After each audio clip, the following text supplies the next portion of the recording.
नमस्कार साथियों, आपके अपने YouTube चैनल पर स्वागत है। जैसा कि आप लोगों को मालूम था, 100 डेज के लिए एक कोर्स लेकर आए हैं। उस कोर्स के थ्रू आपके लिए फिजिक्स क्लास 12 का संपूर्ण अध्ययन कराया जा रहा है।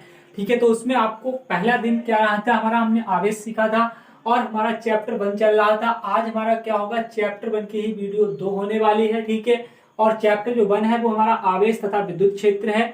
यहाँ पर हमने #2 लगा रखा है, इसलिए लगा रखा है कि आज हमारा दूसरा दिन है। ठीक है, और आज हम दूसरे दिन में अपना दूसरा टॉपिक सीखेंगे, वो होगा कूलाम का नियम। हालांकि हमने आवेश का कल बहुत अच्छे से सीखा था, बहुत अच्छे से उसका पुष्टिकरण किया था। ठीक है, तो हम लोग क्या करने वाले हैं, यहाँ पर आज कूलाम को सीखेंगे। लेकिन कल जब हम लोग आवेश को पढ़ रहे थे तो आवेश के थ्रू एक जानकारी और ले लें आप लोग।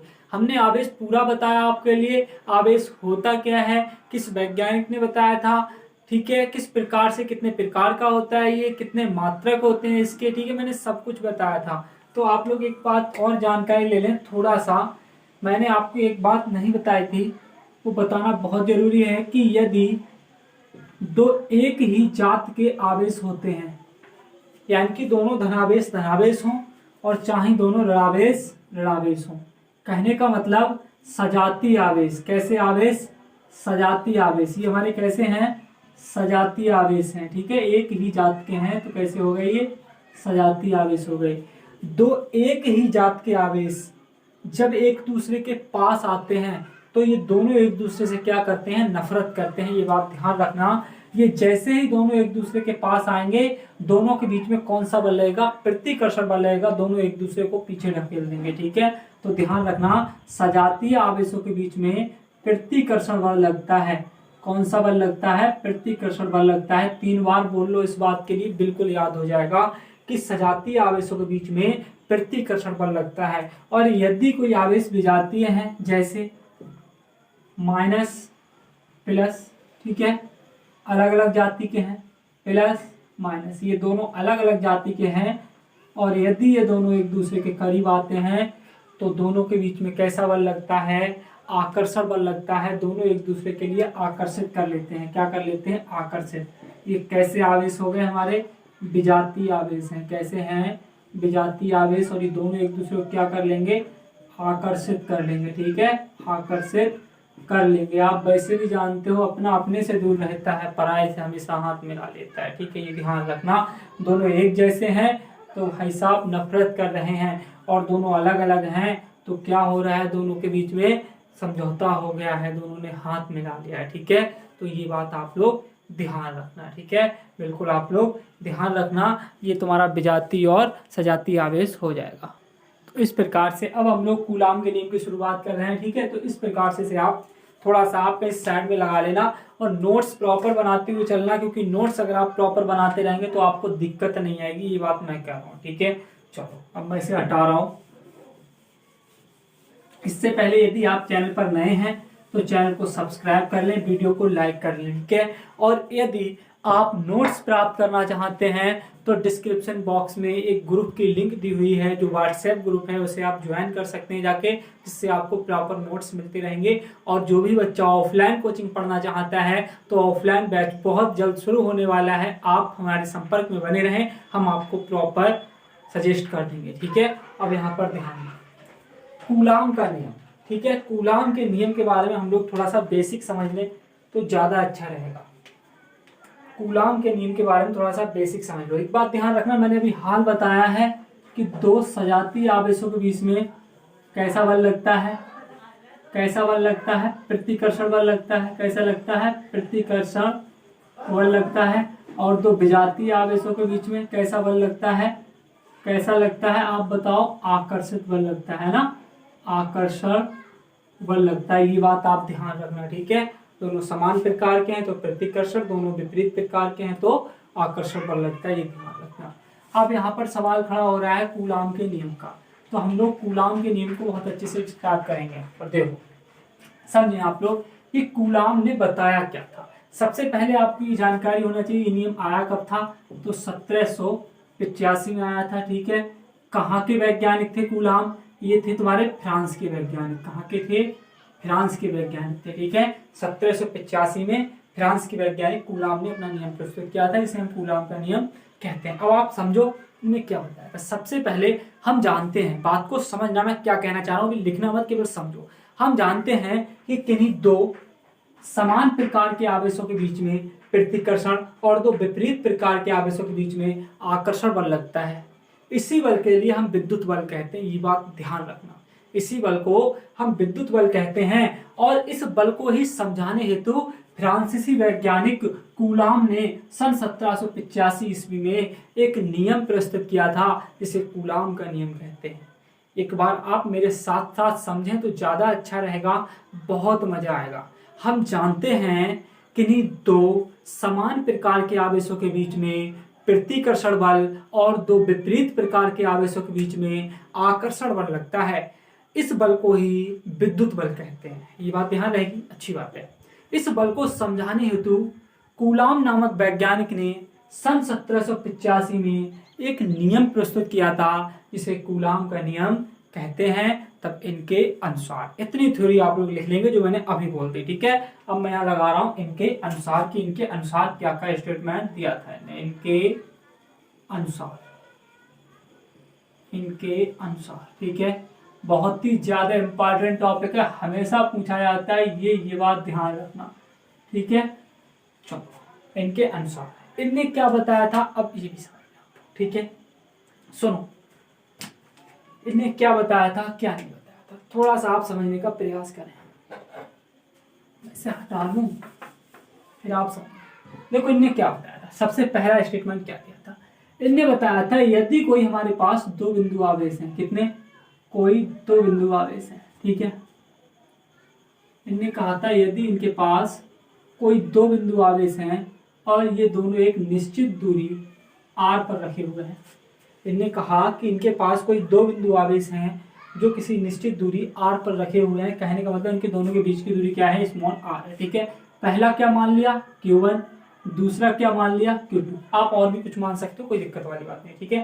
पहला इनने q1 मान लिया और दूसरा इनने q2 मान लिया। ये बात ध्यान रखना। एक बात ध्यान रखना, यहाँ ना तो मैंने प्लस का सिंबल लगाया है, ना मैंने माइनस का सिंबल लगाया है, ठीक है। हो सकता है इसे मैं प्लस मान के चलूं, हो सकता है इसे मैं माइनस मान के चलूं, ये बात ध्यान रखना, ठीक है। अब उन्होंने क्या बताया था कि किसी निश्चित दूरी पर स्थित किन्हीं दो बिंदु आवेशों के बीच लगने वाला आकर्षण या प्रतिकर्षण बल, लगने वाला आकर्षण या प्रतिकर्षण बल दोनों बिंदु आवेशों की मात्राओं के, मात्राएं क्या है, Q1 और Q2, दोनों बिंदु आवेशों की मात्राओं के गुणनफल के अनुक्रमानुपाती होता है। ये बात ध्यान रखना, ठीक है।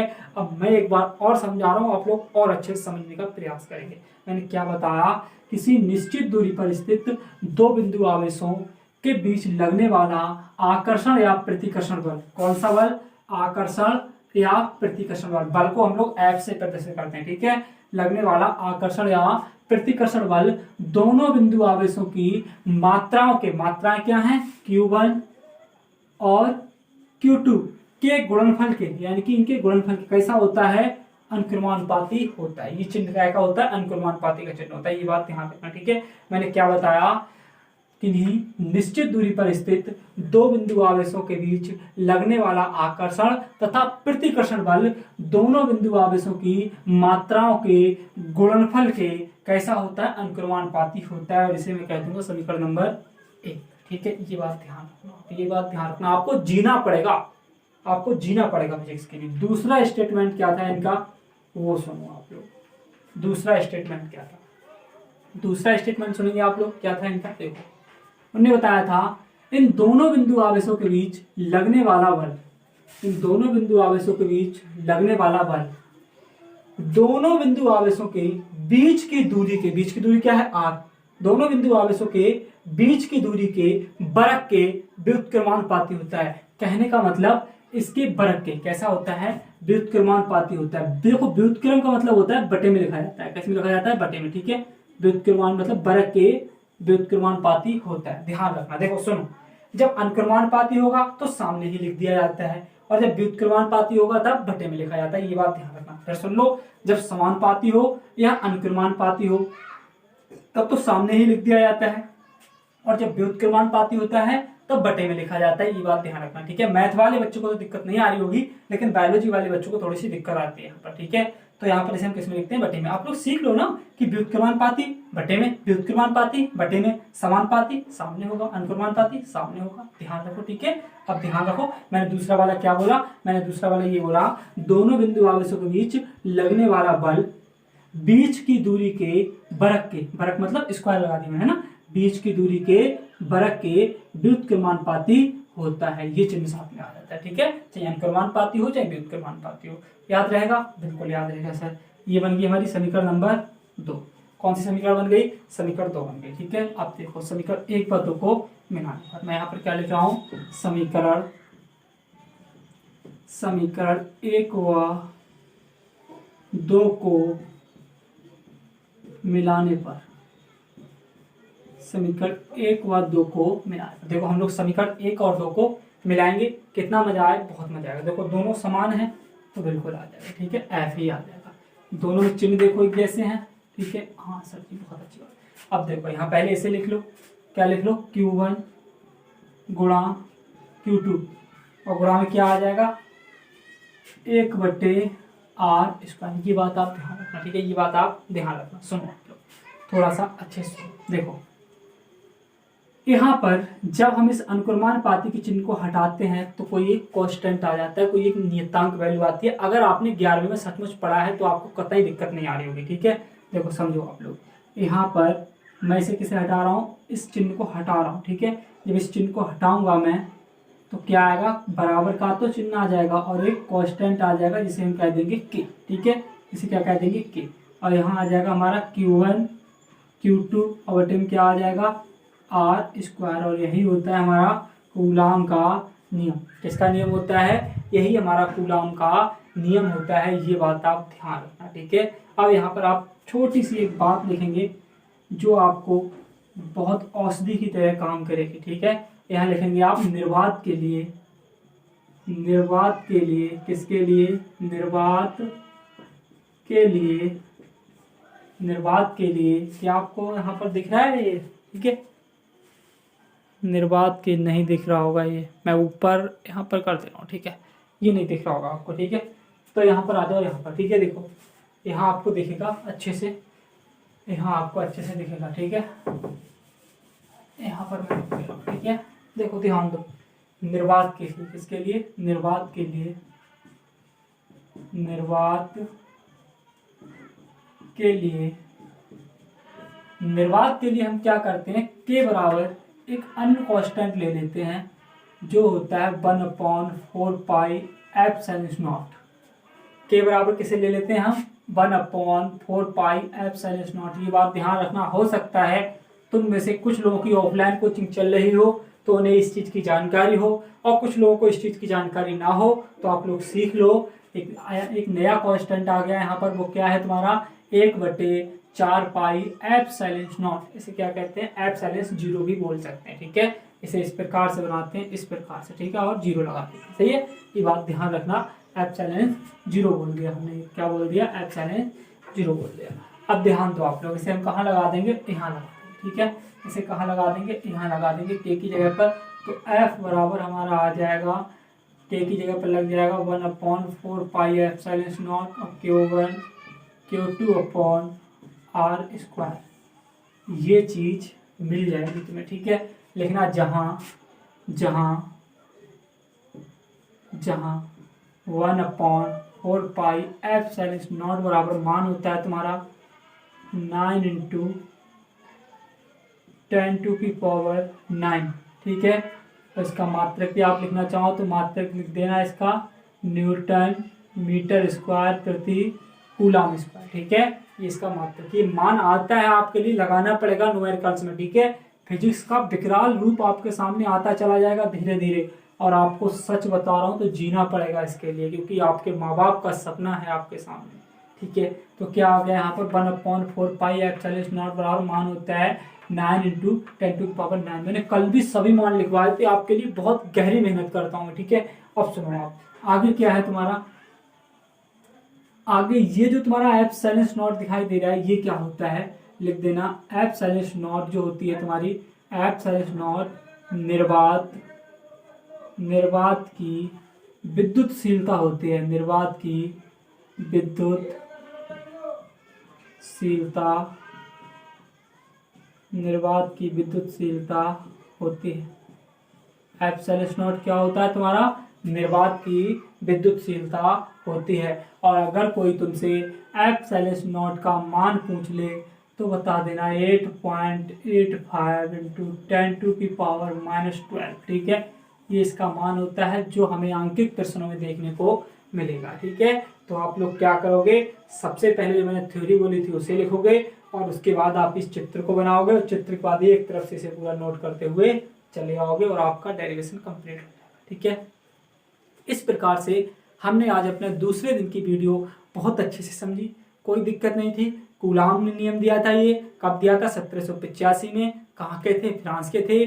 क्या बताया था? लेकिन इन दो बिंदु आवेशों के बीच में जो आकर्षण या प्रतिकर्षण बल लगता है उसे एक व्यंजक के रूप में प्राप्त किया था। इनका फार्मूला क्या आया है? F बराबर 1/4 pi epsilon not Q1 Q2 upon r²।